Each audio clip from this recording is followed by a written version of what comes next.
Your point. Okay. What do I want? Adam, I want jail. Okay. And if God forbid the president of the United States was involved with it, guess what? Same for him. Which president? Our president. Okay. If he was so you want Trump to go to jail now? If he was with underage girls, 1,000%. So if Trump was with a 17-year-old girl, I'll say it again. When he was 40 years old, yes. So you want Trump to go to jail? Pedophile. Right. Hold on. Let me ask you. Is it illegal? Can you have sex with a 17-year-old in New York? 35 states. In New York. The age is 16. What I find interesting is the very first question he asked is which president, because that matters. It matters. The level of criminality you're assigned to is whether you politically align with him or not. And then, well, if someone was 20 years old and 17, what would that do? Well, R. Kelly's crimes were over a couple decades old. He was still indicted. He still is in prison. The Catholic priest, the Catholic Church has had to reconcile crimes that happened dozens and even multiple decades ago. And they still have problems with the Boy Scouts. Still, same thing. It's interesting that this man would know exactly where it's safe to have sex with somebody who's 17 or 16. How do you know that unless you plan to do it? Who is making the laws about making it okay to marry a teenage bride? Or at what is the age of consent? And these are the people who claim to be the moral conscience of America. When you can decide whether you like a person or not, the level of criminality you're assigned to them. We are fucked. So an 8.7 magnitude earthquake hit Russia, and now the entire West Coast is on tsunami watch. So peep game. So what they're saying is that if you're on the coast of Japan, they're already feeling it because they closer to Russia. But if you're in Hawaii, specifically like the Oahu area, they said y'all gonna feel it too. So y'all just need to be mindful that y'all on tsunami warning. They said them waves gonna get to about 3 to 10 feet. So don't be out there playing. Okay, this ain't the time for that. Now, California, y'all on alert too, okay? They said that the waves gonna hit about 1 a.m. in the morning. They're gonna know what's really going on for real. In California, we know how y'all surfer boys like to get down. Don't be out there playing, okay? This is not the time to be playing for real. Climate change is for real. But anyway, so if you in areas like the marinas or the harbor areas, specifically if you're in like Ventura, Malibu, Manhattan Beach, Long Beach, Laguna Beach, y'all gonna see it for real because y'all know that's where the water out for real. Don't be out there trying to surf the wave, okay? For real. And for those of y'all that don't believe in climate change, okay. So in January, we had fires, then we had ice, and now it's a tsunami. Los Angeles, Judith, Carisha Jenkins, please give us a break. Let us rest. Let us rest, please. This is about Tupac's record label that's ran by that white mother Tom Whaley that pimped my brother's legacy, actually, because of the fact Tupac was murdered. We all know that. Tupac would have wanted, being as though his album didn't come out till after he was dead, he would have wanted for my brother to be credited and paid. Not messed over by Tom Whaley and nobody else. As far as Ice Cube's, his record label, he put in his record label for it. Act like you was down with the nation, and you turncoat on my brother. Talking about MAGA. What does MAGA? Some Trump? He ran around Trump deporting everybody. He didn't deport his own public enemy. I don't know where to come from. Trying to use my brother power and wipe out his name? How you gonna erase a legend's name? I don't understand that. Somebody please explain that to me. And D'Angelo, I don't know where to come from, especially with a name like D'Angelo and Black Messiah. You probably a black ugly, but you took. What on earth? Good morning. Yeah, what on earth? That is Dr. Khalid Muhammad's sister, apparently. We'll get into that, Niel. All right, peace and love, everybody. How you doing? Welcome to Let It Be Known. We have a lot of headlines to jump into. It's only Tuesday, and we have tsunamis, hunger phantoms happening around the world, a crazy president, and who knows what the day will bring, Stacy. Oh gosh, sometimes you just want to stay in bed and cover your head and just say, let the day pass because you don't know what's coming. Something's Don't coming. know. Oh You my don't know. gosh. But DL Hughley spot on again with these folks. The Epstein stuff and Nia, all I can say is that he has been spot on for a long time on a lot of this stuff. And so when he says, when he breaks that down, he breaks it down the way it should be broken down, in my opinion. Yeah. He gets it right. Well, as of late, he has, because let's not forget he had to apologize in front of the entire Democratic Party. And sometimes those posts are, let me fact check that, but his intentions as of late are really good. Yeah. And again, they mentioned the tsunami. Mike V is concerned about you, Niel, with the tsunami. So Oh, appreciate that. Yeah. I think that as a Californian, born and raised and proud, we have it the best. I mean, we don't have snowstorms, we don't have hurricanes, we really don't have flooding.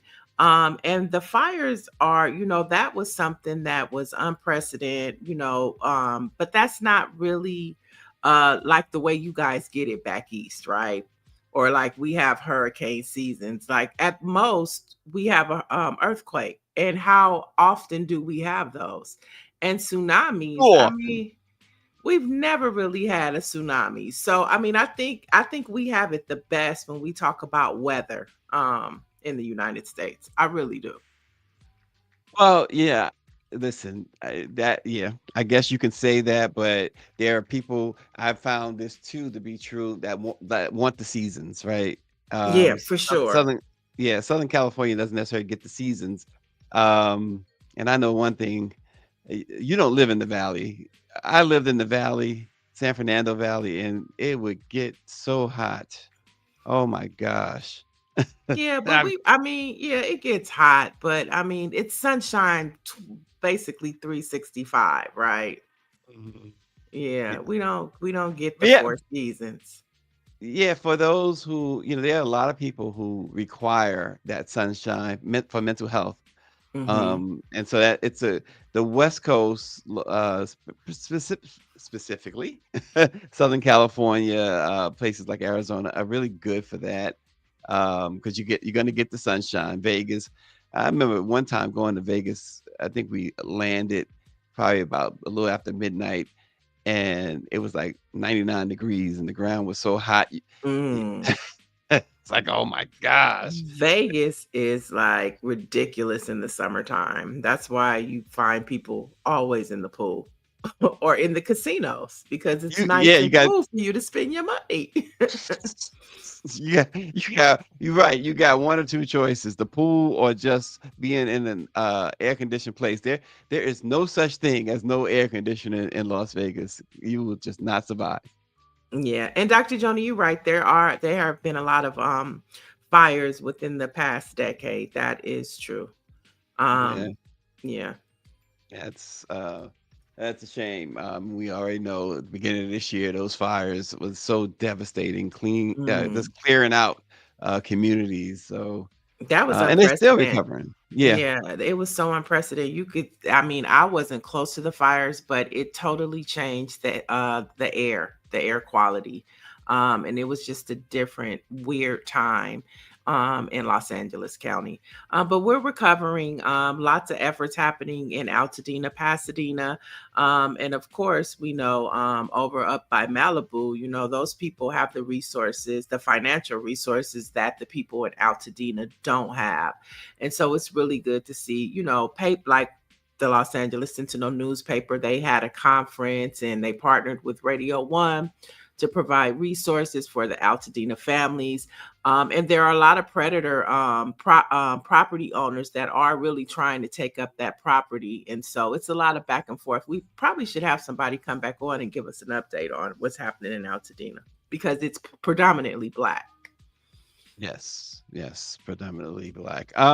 So as you saw in the video, Dr. Khalid Muhammad's voice helped define hip hop sound for decades. Now, more than 20 years after his death, his family says that voice was stolen. His 79-year-old sister, as you saw in the video, Gloria Balson, filed 3 federal lawsuits demanding $5 million per track.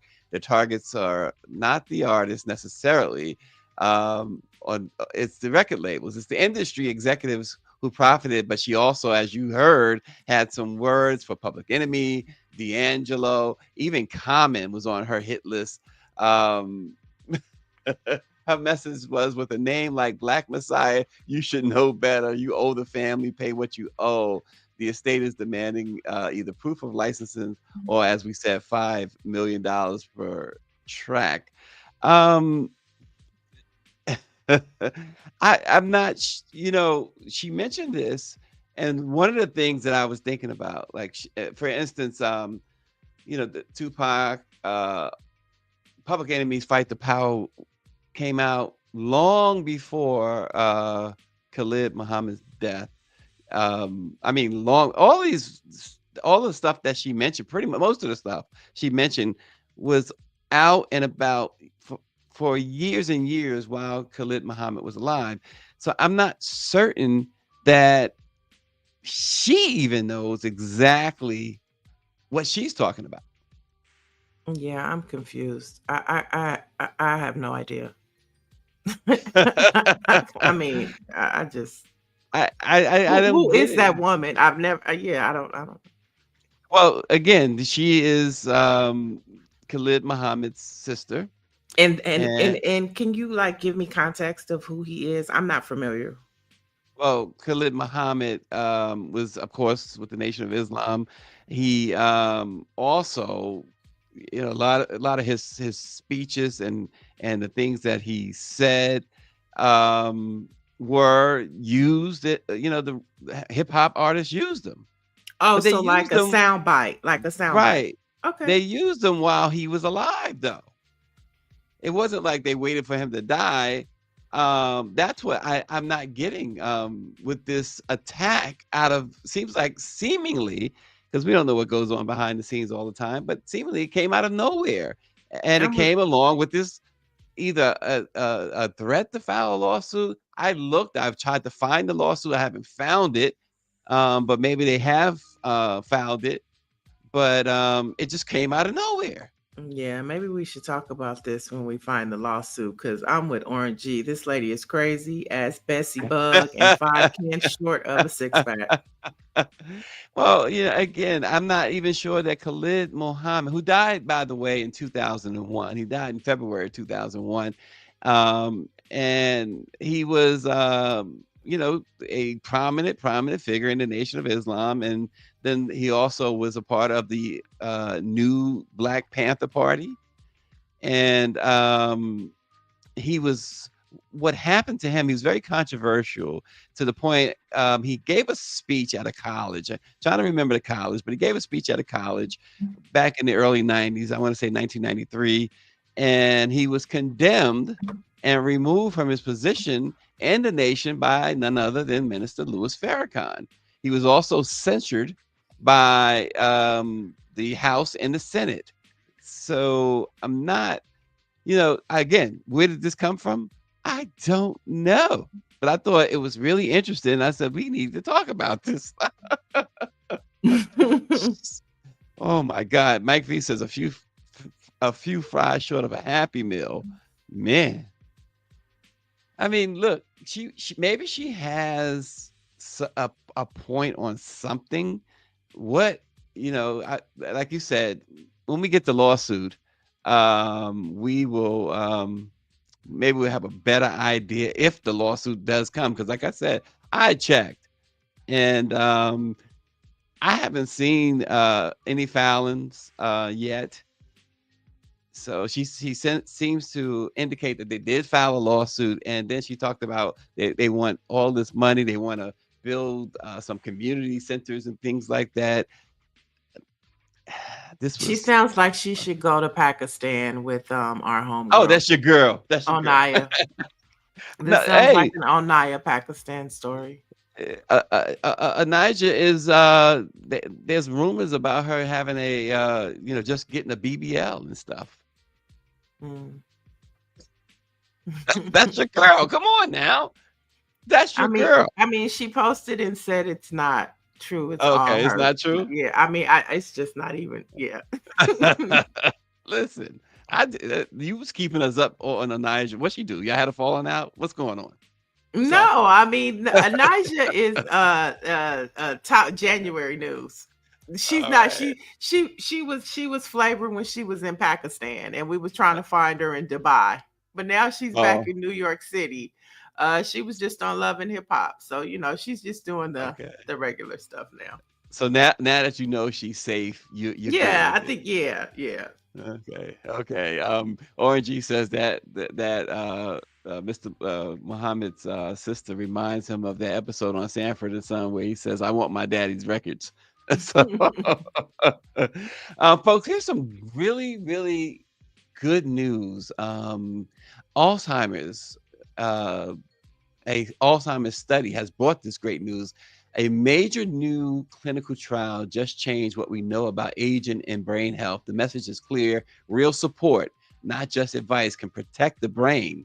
Researchers followed more than 2,000 adults ages 60 to 79 for 2 years. Everyone focused on the same 5 areas: exercise, nutrition, mental stimulation, social connection, and heart health. But one group followed a structured, high-intensity lifestyle program with regular check-ins. The other group was told what to do and left to figure it out alone. The results? The structured group showed significantly greater gains in executive function, planning, decision-making, and impulse control. And the benefits held across age, sex, race, even for those genetically at higher risk for Alzheimer's. So there seems to be some sort of solution here, Neil. Folks, if they're exercising, if they're eating right, even now, this study was really deep, and we can't get into all of it. They're having this Alzheimer's. I know I got the wrong name, but Alzheimer's type conference that's been going on these last few days, and this involved so many people, and it showed that even as you start to have these symptoms, if you exercise, eat, watch your diet, of course, take in information, read the Black Press. It says that it can actually stave off Alzheimer's. That's hopeful, and that's good news. Intervention is totally better than prevention. And so if people can get information that can help keep their mind right, or catching Alzheimer's in the early stages, and then you could do some routine things that can help you, that's definitely great information to know. Yeah, and if you go to blackpressusa.com, and the story is there, but more importantly, a link to the entire study is there. And in the study, they interviewed all of these folks, and one stood out for me. A lady, she was probably in her 50s, I want to say, and they told her, that she was predisposed or whatever for Alzheimer's. And she began this rigorous exercise program, reading everything she can get her hands on, filling herself with some really, as she said, some memories and things to draw on.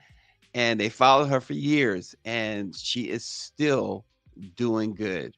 So this is some, it's a breakthrough for sure. On something that has perplexed medical science forever. Yeah, and it's such a tragedy when you hear the stories of loved ones who have to care for individuals with Alzheimer's, and to care for someone who on any given day may not know who you are. So right, Dr. Joni, like I said, I'm with you. Prevention saves so much money and pain that having to intervene once things get bad.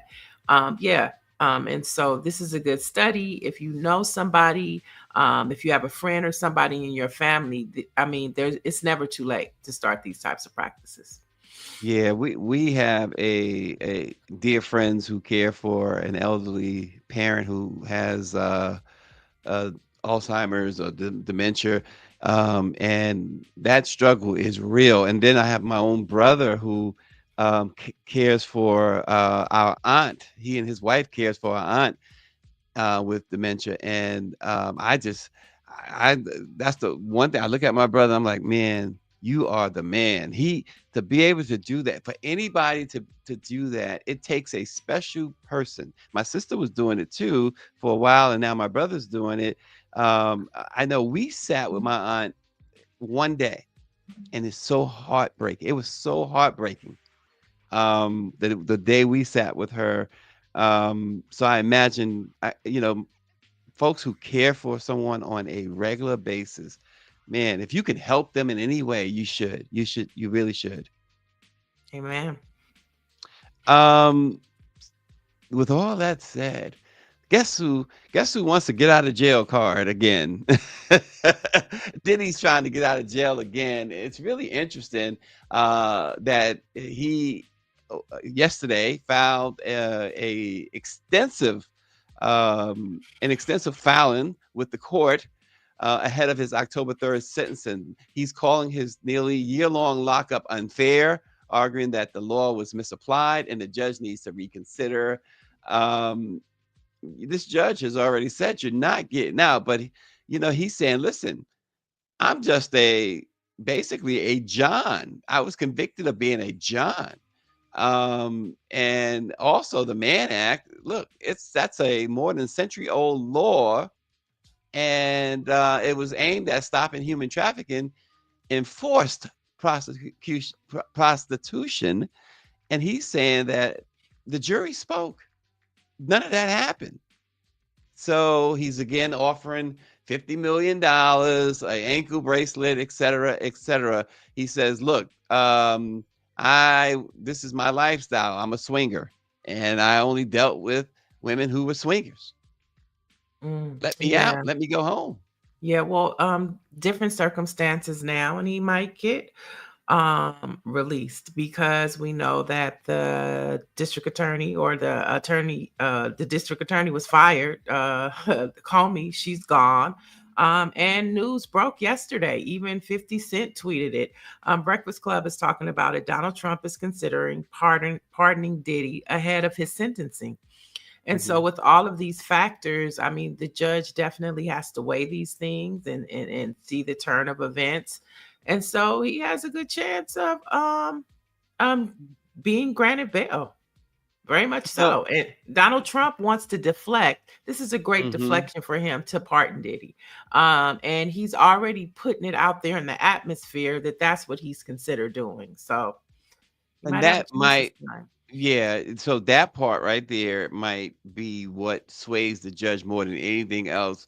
That, listen, I might as well let this guy get the bail. Because if I don't, then this president will probably step in. He's sending all these signals that he's going to step in. So the judge might be feeling just from that, because everything that Diddy's arguing for bail release, he's already argued a few times and was denied. He offered up all this bond before and was denied. In that sense, the judge hasn't changed. The prosecutor may have been fired, but the judge hasn't changed. And it also, and I see RNG's post, it also might, if we get to sentencing without a Trump interference, it might even incite the judge to just slap Diddy with the max. It could. I mean, it's in the judge's hands. It could, but based upon the way that this Trump Klan administration is rolling and the way that they are sending signals, firing Comey was, that was a signal. That was a message. So, I mean, we'll see what happens. Yeah, Time will and tell. it's interesting because Neil, Dr. Joni says that this is unconstitutional. The executive branch should not have a thing to do with the DOJ or the judiciary. It's so interesting that she says that, and when I hear that being said, number one, it is true. It's 100% true. Trump complained about it so much when he was being investigated, when he was being tried, when he was running for president. And now he's doing the exact same thing but worse, because there was never any proof that other administrations before him, Biden and certainly not Obama, interfered with the judiciary, interfered with the Department of Justice.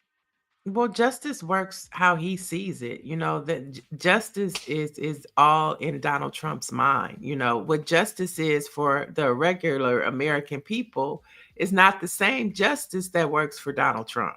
So, I mean, it's two different definitions. It's the right term of what justice is, and blind, the lady on the scale, and she has the blinders yeah. on, and that's justice. Donald Trump is of white supremacy, of greed, of riches, totally different definition of justice. Justice in the definition of justice in Trump's mind is Trump's way. Yeah, the person that should be serving time right now, in my opinion, is Merrick Garland, for not doing his job, for abdicating his responsibilities, because all of this could have been avoided. Merrick Garland should be in prison somewhere. Hopefully, at the very least, in his head, he's in prison. That's interesting. You could say that, because if anybody should be in prison before Garland and anybody, it should be Donald Trump. Well, it's because of Garland that Trump isn't in prison, is what I'm saying. That's the problem. And so you aid and abet on a 34 times convicted felon, then you should go to prison too. We have some more headlines. We have some more headlines to jump into. 1 week before the 60th anniversary of the landmark Voting Rights Act, senators have reintroduced the John Lewis Voting Rights Advancement Act, which would protect voters from discrimination by restoring and strengthening parts of the Voting Rights Act. And of course, we know that Republicans hold the majority.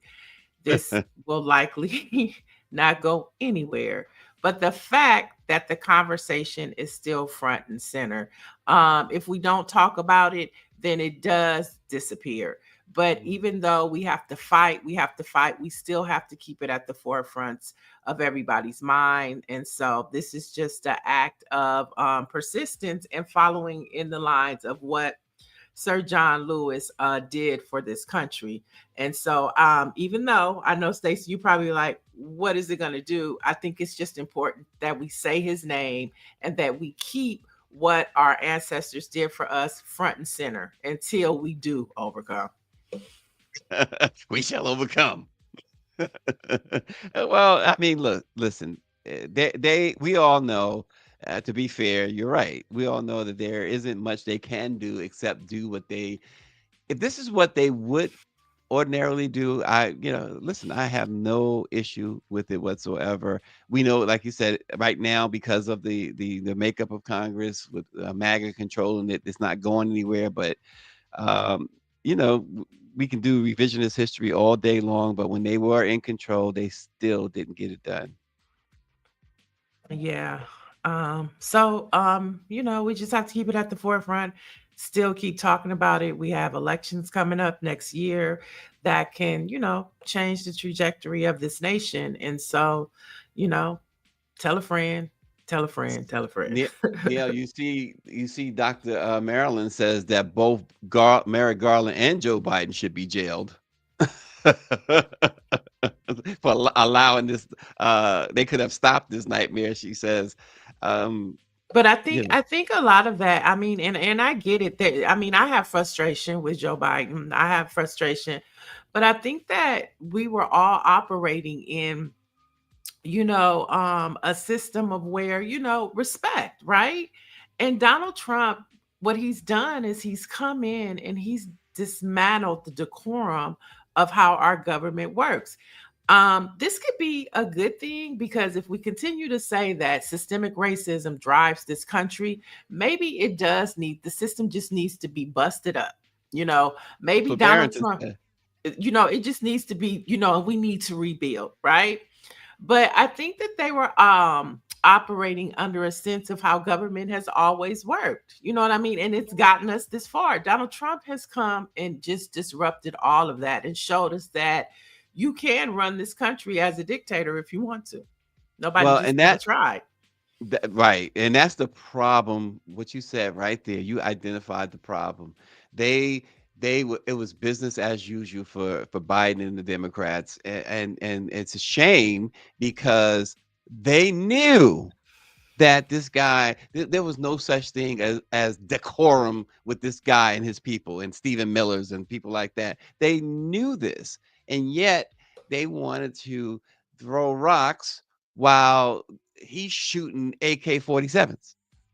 They knew that, and they sat back and they played that, oh, I am too much of a gentleman to do that, and look where it's got them. No, you get down in the mud when it's necessary to get down in the mud. You know, But one of it's the not things. just them, it's the Democratic Party. Because if we look at Oh what's yeah, happening right now, it's like, what is the Democratic Party doing? You know what I'm saying? Like, where is your Project 2028? The midterms are coming up, and we still really haven't heard much from these Democrats.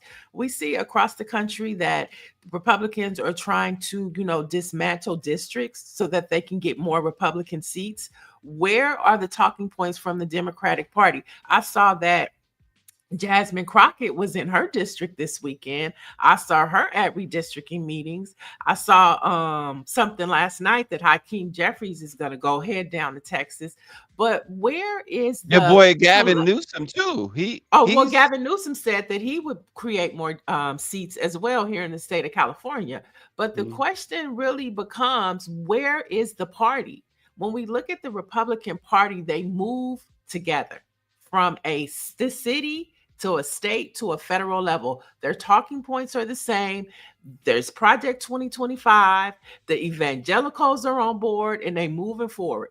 With the Democratic Party, it's like, where is the cohesiveness of us moving together? Like, where's the big push that the Voting Rights Act has been put back on the table? Don't nobody know about that. Where are they talking points at? So when I hear Garland and I hear Biden, I think it's a bigger issue. I think it is the Democratic Party that is not doing their job as to moving their base. Yeah, I think Greer has a video she wants to play. Listen, it all comes down to 3 states. We cede ground. We ceded ground, man. Yeah. And it's like, do you know who hears this thing is only going to come down to 3 states? The other 47. Yeah. Yeah. Like, we don't even matter, man. You know, when we hear, you know what, we need to make sure we go after the working voter in Pennsylvania, and that is the key. Do you know who hears that? Everybody who you're not talking about. Yeah. Yep. And I just think we ceded a lot of ground. And I think that if we talk about who was the base, who are the people who've always showed up for the Democratic Party? Who are the people who were just simply trying to make a way for their families? And now somehow they are not a tier 1 priority for a political party. And then it just feels like for a lot of people, it's like, yo, this really is just a game, isn't it? People feel taken for granted. Completely. And then we get upset and then we're like, what happened with this group? What happened with that group? It's like, yo, and they're saying like, yo, what happened to the party? Yeah. And so I just think there needs to be a real level setting about who is our base, man. Yeah. And who are we fighting for? And like, this is not a game for people. This is not game theory. This is not checkers. They're real life. These are real lives. But when we just simply say, yeah, you know, we're gonna throw all our chips in for these 3 states, now you're making me feel like, yo, this is like an amusement park to you, isn't it? Yeah. Without understanding, like, you're not talking to me or to my family or about my legacy. And then if that's the case, then I'm good. Yeah. Well, you know, folks are starting to think about 2028. What do you think is the ideal candidate for 2028? What are the qualities of an ideal candidate that you believe that we need to be the standard bearer for our party going into that election? I think anyone who's focusing on 2028 is not taking 2025 very seriously. Amen to that. I think the people talking about 2020, anyone who's spending their time and their energy building an infrastructure for 2028, I think is almost disqualifiable, because it means you're not taking this moment seriously. You are obviously not paying attention to what this man is doing to our communities. You are not paying attention to the fact that we have a president of the United States who is literally attacking our history. Yes. Who is attacking our minority business programs, who is picking and choosing what parts of the Constitution that he is going to follow, and what parts of the Constitution he's just saying, you know what, I use that as a suggestion. You're not paying attention to the fact that we have a president of the United States who is literally having dinners at his house, the people's house, with Bitcoin billionaires because they are buying into his public company. So I'm just like, listen, if you're spending time focusing on 2028, to me, you're disqualified because you're not taking 2025 seriously. You know, Oh, we lost your voice, Niel. You're on mute. I said we got to walk and chew gum at the same time. We got to deal with the present and we got to think about the future. I mean, Republicans know how to do it. You know, we have to think about the now and we have to think about the future. Disagree a little bit. You know, you got to walk and chew gum at the same time. Apparently, for too many of those folks, it's very difficult to do that. Walking Right. Clearly. There's some world news that's happening right now. There is a ship that was taking aid over to the Palestinian people over in Gaza, and it was detained by Israeli police in the sea. And so it's a ship called the Handela. And you know, it's growing. It's like the grassroots movement that continues to swell. Definitely want to talk about that. But what I found interesting is this next story, and it has to be some relation, Stacey. The United Nations is relocating their global headquarters to Nairobi, Kenya by late 2026. The move is part of their reform plan and aims to reduce cost and bring operations closer to communities in the global South.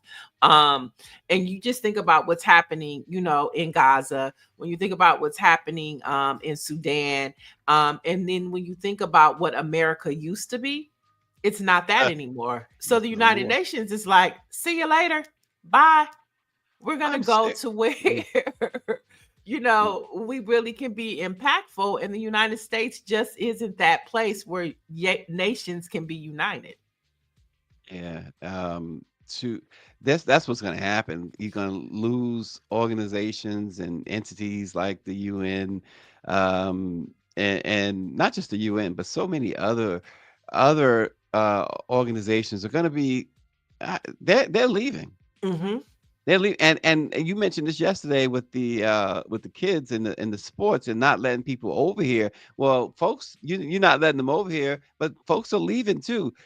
This guy has taken a wrecking ball to the Constitution. He's taken a wrecking ball to the courts and a wrecking ball to America itself. Right. You know, so you know, we are no longer the the place where people can be united. Okay, we're barely the United States right now. I was going to say, what was it? It was the Union, right? It's not this is such disunion. This is horrible. You're right. It's not the United States. Yeah, and as we talk about world news and we talk about what's happening over, I don't know if people have seen the videos of, you know, thousands and thousands of people trying to, you know, get to one truck to get rice, to get like just basic necessities. Mhm. It is horrific if you see what's happening over there to the Palestinian people. And as the world sees this, the UK will formally recognize the state of Palestine in September unless Israel agrees to a ceasefire and concrete steps towards a two-state solution. And so all the, you know, the phantom and all of this is about Israel trying to basically have genocide over the Palestinian people. And it is horrific. And all of the world sees it. And we used to be at the forefront of these types of issues doing the right thing, or maybe not. Some people will question that, so I won't say that. Don't tag me. Mhm. But at the same time, at least we would provide aid for them. And I mean, we've covered for the past 2 weeks how the Trump clan administration is destroying food, contraceptives, things, resources that people could use. Okay, so what? You don't want to do it anymore. Why would you destroy meals? Why wouldn't you Right. just send them and give them to the people if you don't want them? That's just mean. Well, the first thing, you have to be human.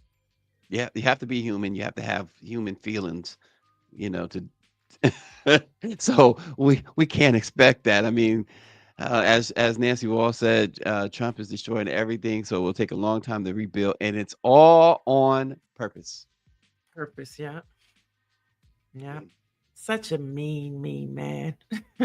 She said pure evil. Pure evil. Now let's jump in and flip switches and let's head over to Hollywood. Hollywood. Yeah, Hollywood. But let's pray for the people of Palestine, and especially for those American journalists that have been detained by Israel, because that's still a situation that's developing. And we know now that the news is not bringing those important stories to us the way that they should. But now in Hollywood, the Michael Jackson biopic that has been delayed several times now has a set premiere of April 4th, 2026. Yeah. Now, the film will cover the King of Pop's early career through his 1979 Off the Wall album. Now, it was originally set over a 3.5-hour long project. But now they're splitting the project up into 2 parts. And a second film is planned to chronicle Jackson's record-breaking solo era and tragic death. And so now we at least have another release date, and hopefully they can stick to this one and we could see the Jackson movie. Yeah, it's been a long, long road for this film, and one of the things, and I want to hear from people in the chat on this, Niel, because one of the things this is not going to do, and the estate has made that very clear, is not going to tackle any of the allegations against Michael. This is about celebrating Michael. Should it be a biopic? Should it be about just simply celebrating the individual, or should it really cover all aspects of his life? Now, I am of the feeling now, with everything that has happened and everything that has transpired over the years, this film should be for the fans, and his fans do not want to hear about the negative. So let them have it. This is theirs. His own nephew is playing it. So I would, not that it matters to anybody, or certainly to the Jacksons, but I would be mortified if I'm Jermaine, and my son who is playing Michael will have to go relive the allegations and all of the scandal. So I just think that they're doing it, I think they're doing it right by it's about his life. It's about his career. It's about the stardom of Michael Jackson. So, I think to include that other stuff, yeah, you could do something to include that, but there was never a possibility, in my opinion, that his estate was going to sign off on having something with the allegations involved. You could do something separate on that. Somebody else should do that. The first installment is taking us from his childhood, which is more about the Jacksons, and then it'll take us to Off the Wall, which was a great album. So this is before all of the allegations. So the second half of the album, which chronicles his solo career and his tragic death, I'm not sure what's going to be in that. Because that is what you're talking about right now. But this first installment is just about the Jacksons and that fantastic album, Off the Wall. That is still one of the best. That's probably one of my top 2. I'm not sure with my number 1, but it could be my number 1. But it's definitely top 2 for me. That Off the Wall project. And then to what you were saying, I mean, it's Hollywood, so you could tell a story many ways. That might be a movie that somebody else makes. You know what I mean? But if the objective of this project is to talk about the king of pop, then that's what it is. And I don't see a problem with that. Because there's another project that can tell the story of, you know, the trial and the allegations and things like that. But if this is just about the king of pop, then I'm okay with that. Well, Dr. Joni said it should cover everything. Dr. Marilyn also says it should cover everything as well. I think you're going to get a lot of that, a lot of mixed reaction to Mhm. that. I think they're really trying to play this to the fans. They Yeah. anticipate that this is going to be a huge, huge box office success. Dr. Nicole says there are so many aspects of a person's life. It is impossible to cover everything, especially about Right. Michael. So, I mean, and I want to see like the musical genius of Michael. You know what I'm that's what she's saying? saying. I Yeah. want to see the, you know, how he used to make those sounds. How he used to write. Like one of the best documentaries I seen was the We Are the World documentary that's on Netflix now. And just the process of him working with Lionel Richie and Quincy Jones. And to hear Quincy Jones tell the stories about working with Michael Jackson and how you know, they were yin and yang, but sometimes they disagreed. I want to see that. You know what I mean? I'm not really interested right now in the court trial. Save that for another. You can make a whole movie on just that whole, you can call it Neverland. You can make a movie called it Neverland and do the whole scenario of the trial. Yeah.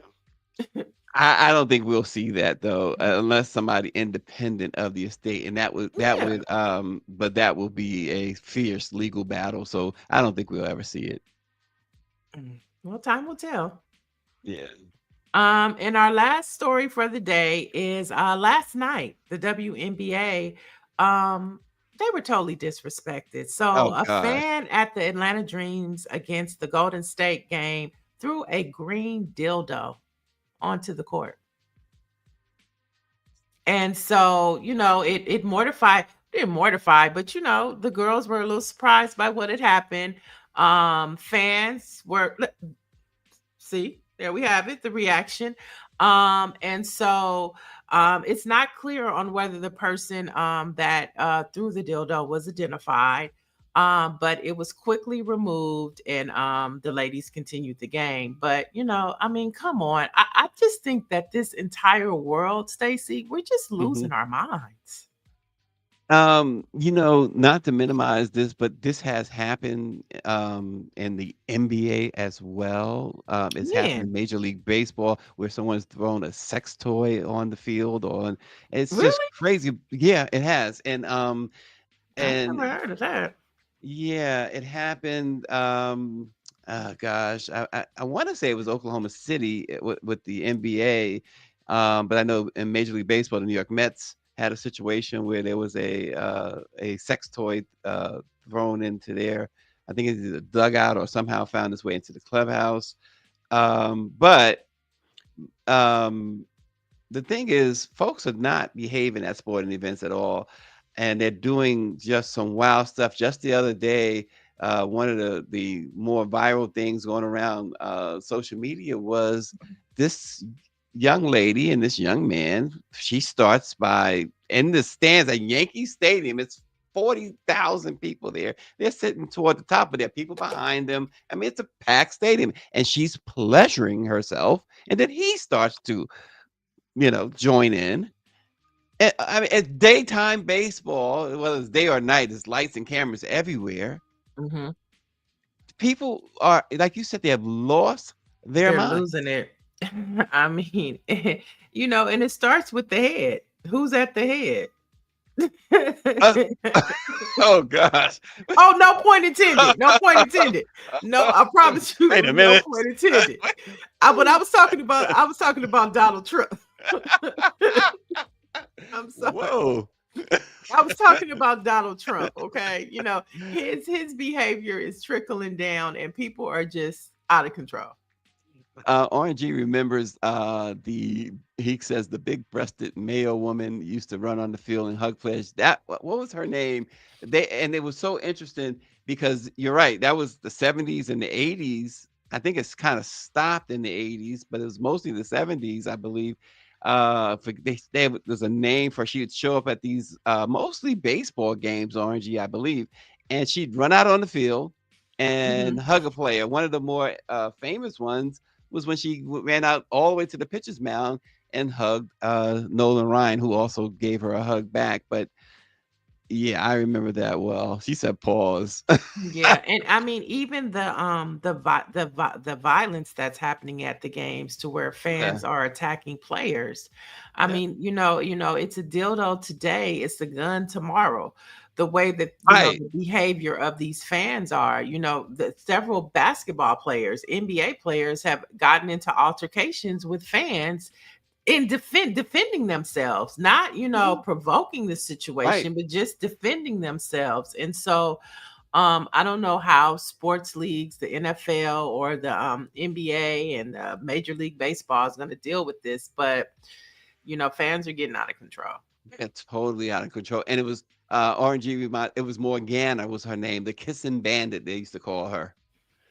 Mhm. That was privilege. Let a black woman run out there. Okay.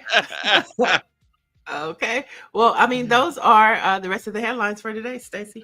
All right, our black facts today. We start on this date way back in 1866. Edward G. Walker, the son of abolitionist David Walker and Charles L. Mitchell, were both elected to the Massachusetts Assembly from Boston and became the first blacks to sit in the legislature of an American state in the post-Civil War period. As far as Walker, he was a leather worker, a lawyer, and politician, and he was born free in Boston. He was educated in Boston's public school systems, and while growing up, he trained as a leather worker. He eventually owned his own shop and employed 15 people.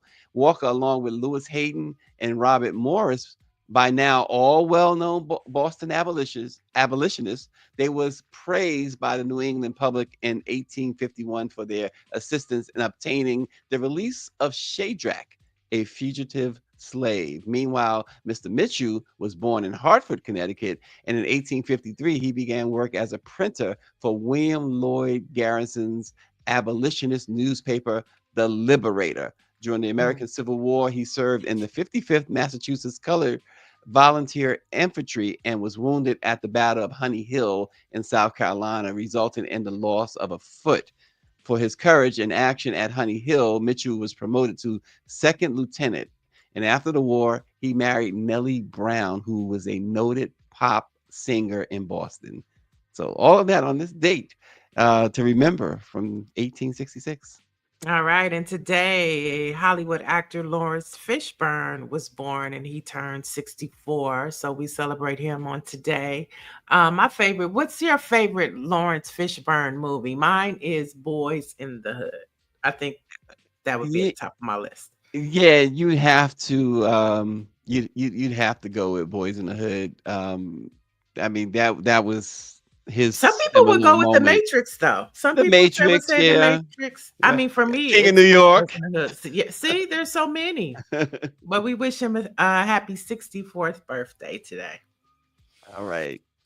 And our black-owned newspaper of the day is the South End Citizen. The Citizen was founded in 1965 by the late Illinois Congressman Augustus Alexander Savage during the height of the Civil Rights era, and yet on the helm of the passing of the Voting Rights Act.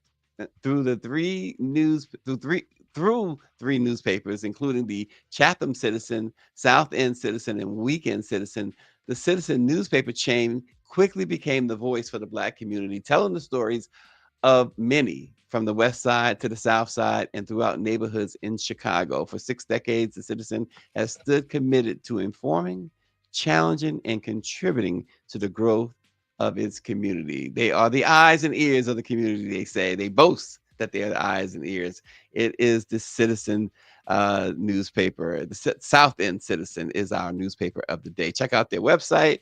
And if you're in the South Side of Chicago, check out their physical copy of the paper. Nice, nice. And for the latest in Black news, keep up with blackpressusa.com. Yeah, and by the way, Gina Stewart chimed in that Aquila and the Bee is her choice. Okay. And Dr. Marilyn said, I love his movies. Happy birthday, Lawrence Fishburne. Are you listening to Larry? He don't like to be called Larry. Oh, he So- doesn't. Okay. Oh no, you got to be Lawrence. He's distinguished. And we try to be distinguished here. I know we fall short. At least I do at times, but you know.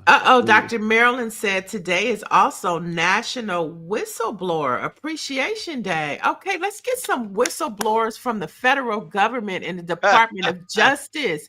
Release the files. We won't tell who said it.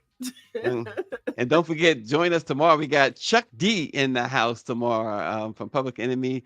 That should be a fun, always interesting conversation talking to Chuck. So we will see you tomorrow.